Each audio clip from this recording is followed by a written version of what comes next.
The narcissist's antics on romantic occasions, Valentine's Day, your wedding day, your honeymoon. You're very welcome here, everyone, to this channel with myself and Remy, where we discuss all things in relation to the narcissistic personality disorder. Firstly, may I wish you a very beautiful, loving and peaceful Valentine's Day if you're watching today when this video is released. And we're really going to get into the nitty-gritty of how the narcissist, the ever opportunistic character type, uses and abuses anything that they can triangulate you with, or an occasion where there's a lot of emotions involved, because remember, emotions are the ingredients, literally the food of the narcissist. So your emotional reaction is narcissistic supply, provided they cause your emotional reaction. So let's get into it.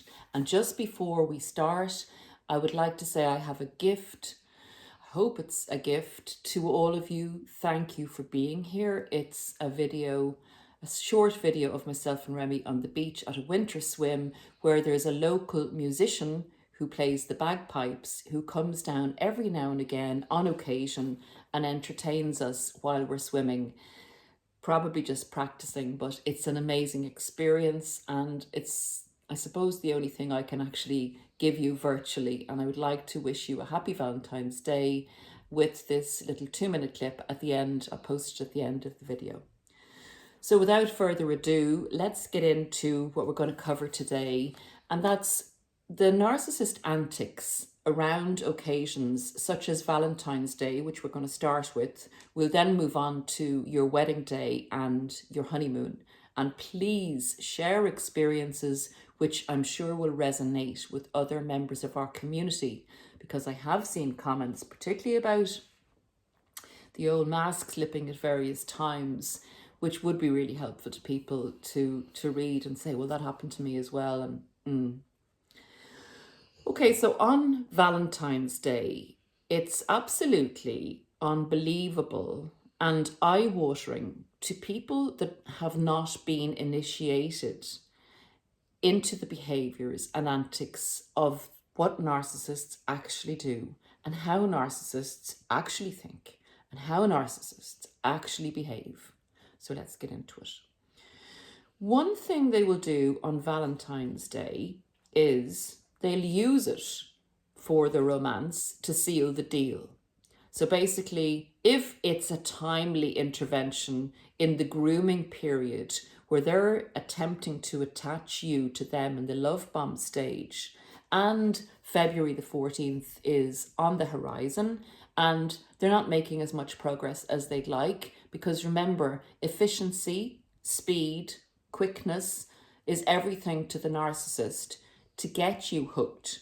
Because once you're hooked and they feel you're under control fully, and that you're not going to go away or leave them when they start to devalue you and misbehave, once they get you hooked, that's when, and I know this sounds awful, that's when they can really parasitically feed on you for the narcissistic supply without fearing that you're going to leave.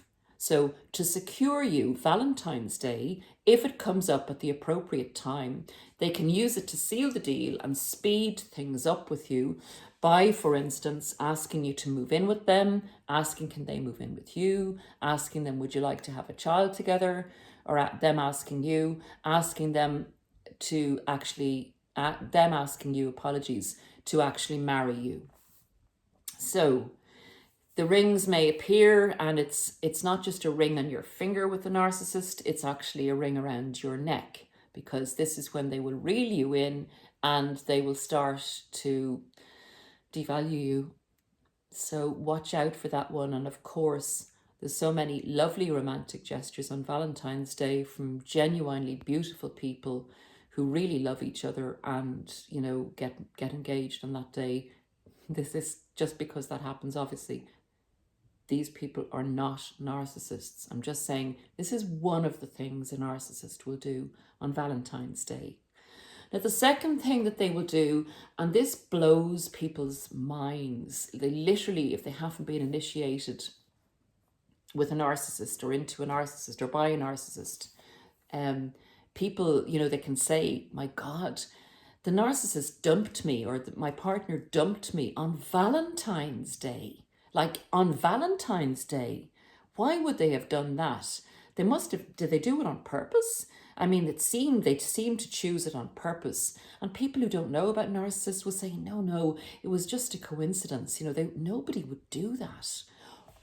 Yes, a narcissist would do that. And I've actually done a video on why the narcissist discards you so cruelly. So if you want more information on that, I'll link the video, if I can figure that out, at the end as well. So if you want to watch that one, why the occasion will be picked so that you will remember it, so that it will impact you doubly, so that it will, each year as that occasion comes up, as Valentine's Day does every year, on that day, you will be reminded of the narcissist. And that's the idea. First of all, to make it really hard on the day. And secondly, so in the hopes that you will never enjoy a Valentine's Day after the narcissist has dumped you. Number 3, in relation to how they behave on Valentine's Day, is they don't celebrate it. They say to you initially in the relationship, I have no time for these kind of occasions like Valentine's Day and, you know, Christmas and those kind of occasions. I don't do them. They're just invented by, you know, the makers of cards and people that want to sell flowers and stuff like that. So I don't do that. You can come back and say to the narcissist, well, I do. Initially, I don't know if a lot of us are actually that outspoken. You know, you kind of go, oh, okay then, because you're accepting that another person is different to you, and you don't want to say, well, that's not very nice. I do that, you know. We're kind of, we're getting to know someone. So I suppose we would veer more on the politeness takes. Maybe you didn't. Maybe you'd actually say it to the narcissist, well, I do. So I do remember saying that myself. I said, well, I do celebrate it. In a way, the narcissist is getting off the hook, particularly guys. Now, sorry, not about you guys, but particularly male narcissists, because it means they don't have to spend the spondulas on getting you flowers and treating you very well. Because sometimes it's seen as a kind of, you know, you get the flowers for the girlfriend. It's kind of, I suppose, more the woman that gets celebrated on Valentine's Day, even though it's gone a lot equal. But I think you get the drift. So by saying that, they're getting themselves off the hook before Valentine's comes, if they don't need to manipulate that particular occasion, if they feel they're going to get you or they've got you already in other ways. Number 4, they can't be faulted for missing Valentine's Day because they've gotten you the flowers and they've planned a big occasion for you. So they tell you, you know, get your nice clothes together, we're going out on Valentine's Day. But instead of taking you somewhere that you'd really like, they take you to their favourite restaurant.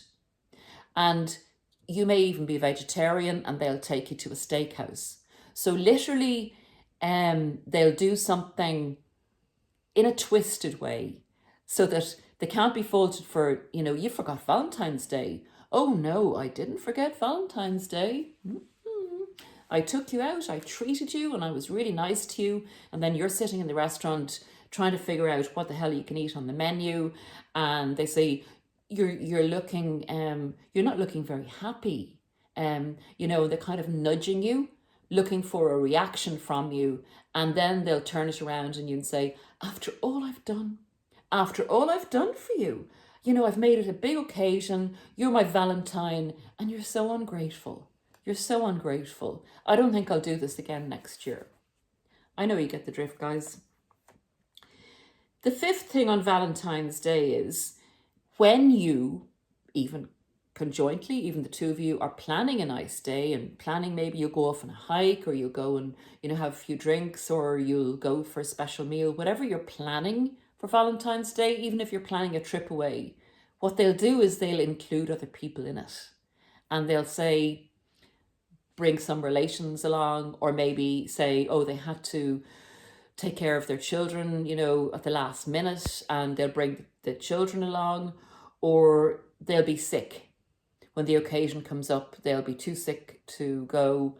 And of course, it's not real, but it's used as a manipulation to upset you, to punish you if you have been not a good boy or girl and being not very easy to control up to the date. It'll be your slapdown. They'll use it as a slapdown occasion. And then the last antic that I would be aware of and know that would be typical of a narcissist's behavior on Valentine's Day, and we get on to the weddings and the honeymoons in a minute. The last thing is, if you check their, say, credit card statement or the bank account, although a lot of them are canny enough to use cash on these occasions, there will be a double florist's bill. And I do remember this actually happened to me one year. I didn't find out about the fact that I was getting flowers and the new supply was getting flowers on the same day, but I picked up on it intuitively because I put a post up on Facebook because I was so delighted with my beautiful bouquet of flowers. I was made up and I put it on Facebook, and I was so happy to share it. And the narcissist came in, and I think I was doing it at the time, or somehow he found out that I had posted this on Facebook. And it's not something that I would normally do. He said, "Did you put that on Facebook?" And I said, "I did." I was so happy and delighted about it. And I knew by the reaction, and I found out weeks later that he had been entertaining somebody else in the background. So I'm guessing what happened, and I'm fairly sure because it was a real gut instinct at his reaction to me posting the flowers on Facebook, that was not to be made known publicly because somebody else had got the same bouquet of flowers.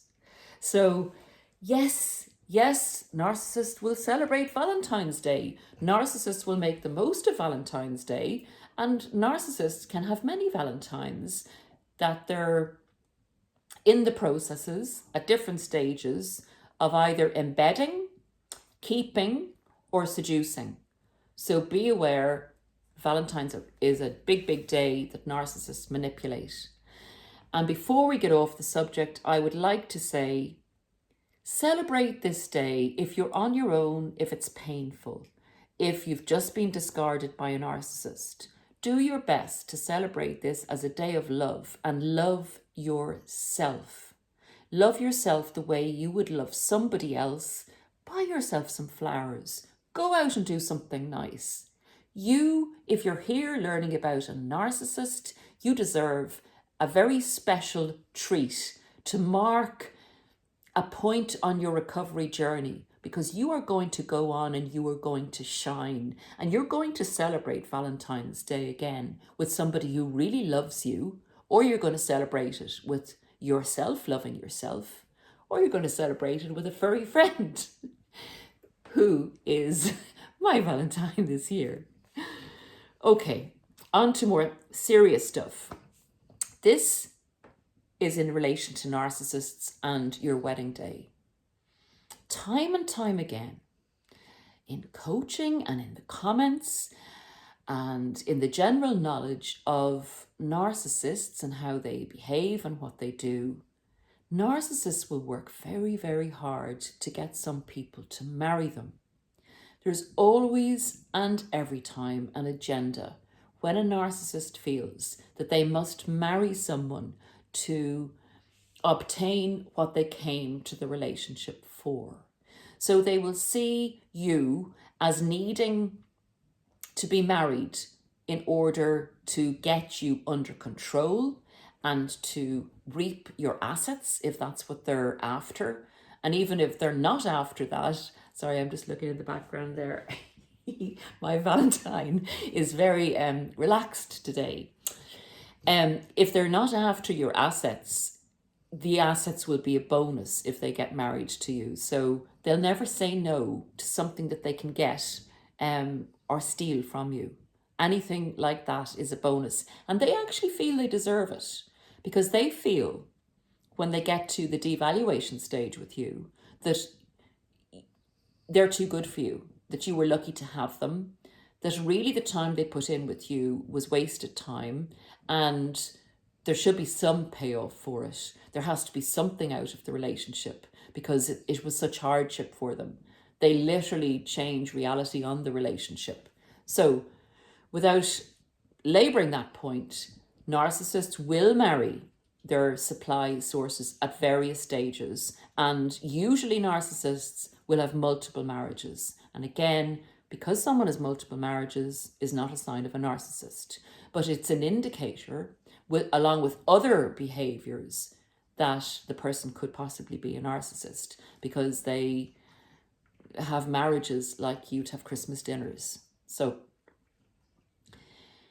if the narcissist feels that getting married to you is very, very important, that you take things very seriously, and that you make commitments very seriously, and usually narcissists go for people that do that have integrity, that have a moral compass, that really love people, and that those kind of occasions and commitments like marriage are sacred.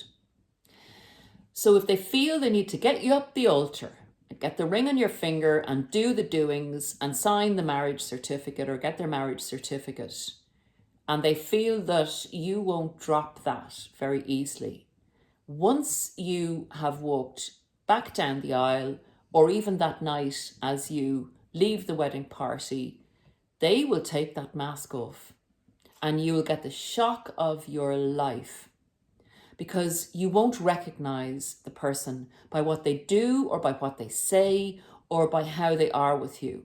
They will change from this warm, romantic, loving person into a total stranger. You look at them, they look at you and go, and the eyes will be dead and they will no longer be in character. And that's what it looks like. It's like seeing your favorite film star and watching a series after series after series, and you feel you know their character, and then you meet them in real life and they're totally different to how they appear on screen. Their voice sounds the same, they look the same, but they don't have the same expression because they're not in character. They may say something vile about someone you love.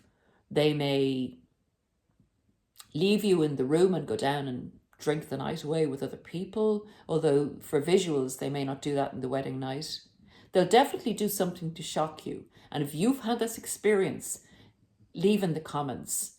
And another thing that I've actually heard a narcissist say to her husband, I've heard of this, relayed to me. She said to her husband, walking out the steps of the church, "Gotcha. Gotcha." So, unbelievable. You couldn't make it up. The way narcissists do not act like human beings. They are like, it's as if they're a totally different species. That's the wedding. The honeymoon.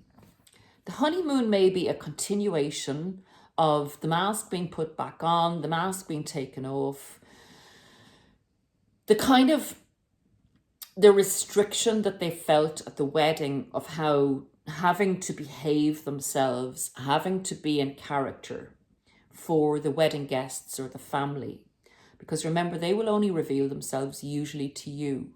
And that's the double torture, because nobody else usually gets to see the heinous side of them. So they will have been putting on a good show at the wedding. And it'll be like as if they're coming off set, that the wedding was really hard work. It was a big movie, big movie show or a big movie trailer work or whatever you want to call it. And the honeymoon is the downtime when they've done their acting and the movie's put in the can or canned or whatever they say when the movie's finished. And this is their downtime. This is their playtime. This is the time that they can let loose. They can come out of character. They have you, you're married, they have the ring on your finger, and they start to flirt with other people. They cause drama. They start to backbite at you and devalue you because of all the hard work they had to put in at the wedding. They blame you for the stress of it, and they really want to re-regulate themselves and start to feel good and superior again and not feel they have to do something. You see, having to act a part is in essence a dependency of the narcissist to have to act the part. And they resent the vulnerability cropping up that they can't be themselves and they have to act in situ and in persona for a certain length of time. That doesn't sit well with them. So they really have to re-regulate themselves and become in charge and feel superior again and blame you for them having to be a certain way at the wedding. I hope that makes sense. It's a very convoluted process that their narcissism protects them from ever being vulnerable or feeling inferior or feeling they had to do something because other people expected it. They need to be in charge. They need to be godlike. So you get the slap on the honeymoon with flirting and bad behavior in general from them. Now, they will give you little dips of love bombing, usually, in between this, so you'll kind of be a bit gaslit, and they'll give you maybe excuses if you really confront them and say, it was all a bit much for me, and that's the truth. It was all a bit much and I need to relax now. And I've seen this happen, and this is just to conclude the honeymoon bit. If the narcissist married, so to speak, on the rebound, so they had a relationship with you maybe for 2 or 3 years, dumped you, let's put this all together nicely, dumped you on Valentine's Day, horribly but nicely, dumped you on Valentine's Day, was sending the second bunch of flowers to the new supply, quickly got with the new supply, and quickly got engaged to the new supply and had a wedding, say 6 months down the road. And this is very, very probable for a narcissist. 6 months down the road, but you did a strict no contact. You did a non-reaction to the narcissist. They called and hoovered and you wouldn't accept the hoover. They even hoovered you on their wedding day, and that this is not as unusual as you might think. And you refused to take their call or to see them. Remember, they would like to see you on the wedding day, on their wedding day, to see what reaction you had. Look what you were missing. Look what you're missing out on. You could have had this. You could have had me. So that's something that they would do. So just supposing, they got nothing from you, zilch. In fact, they heard you were in a new relationship. They would go and get married and punish that new supply because they didn't get the satisfaction from you. They would be looking and thinking about you and resenting the new supply. So if that's any motivation to you, when the narcissist dumps you on Valentine's Day or doesn't ring you on Valentine's Day, doesn't contact you when you think that they maybe might, because they only went off after all, to have some space. And as far as you're concerned, maybe the relationship is still ongoing. So surely they'll contact you on Valentine's Day. Surely they'll hoover you on Valentine's Day. if you're still in that vein and you're still in the fog and the mist and you're still under the spell of the narcissist and still believing that they're a worthwhile person and that they're worth something and that you're not good enough for them, please don't be there, because this person is a very fickle, worthless person who treats people as objects, and the new supply is not going to get any better than you got. So if you want to, I suppose, be remembered by the narcissist on their wedding day or on their honeymoon, you do the no contact, no satisfaction Mr. Narcissist right up to their wedding day. Unfortunately, that will reverberate on the new supply, who will get punished for your lack of admiration, your lack of a parent suffering, your lack of a parent missing the narcissist. Even if deep in your heart you're still in love with them, but you're managing to do what we say on these channels, to do what we say in the narcissistic abuse recovery community, and stay well away from that narcissist. Again, you'll see videos on this. That is the worst thing you can do to a narcissist. And the person that suffers is the new supply. Maybe in the suffering earlier, they can get away quicker. Maybe that's, going to be a good benefit of that. But I guarantee you, whoever the narcissist's with, please feel sorry for them, unless they're another narcissist, because then they'll be giving each other the clappers, literally. They'll really be fighting and trying to love each other up, and then there'll be explosive dramas. That's the way it goes with two narcissists. However, I divert. That basically is a rundown of the narcissist's feelings and antics around Valentine's Day, around their own wedding day, and around the honeymoon period. You may have had a different experience. The narcissist may have kept the mask on throughout the wedding, throughout the honeymoon, because they needed you on side to seal some type of a deal, to go into business with you, to get some money from you. They may have needed something extra from you, or it may have been beneficial to stay within your family for the status, for the job, for whatever. Identify, you'll find the reason that the narcissist mask slipped after the wedding or on the wedding day. There's always a reason, and you will know it in your own particular circumstance, because the way to know the reason is to look at, what did the narcissist want from me? What was the benefit to the narcissist? And even if you say, Paul, I really don't know, you do. You know inside, you know instinctively what they wanted from you. And again, leave in the comments. Now, I bid you a very happy Valentine's Day. Sorry if you're watching this after Valentine's Day, but there's always a Valentine's Day every year, so maybe you can keep it in mind for next year. And my sweet Valentine, Remy, and myself will leave you that little clip. I hope you enjoy it, of our winter swim with the musician on our beach. From us to you, happy Valentine's Day.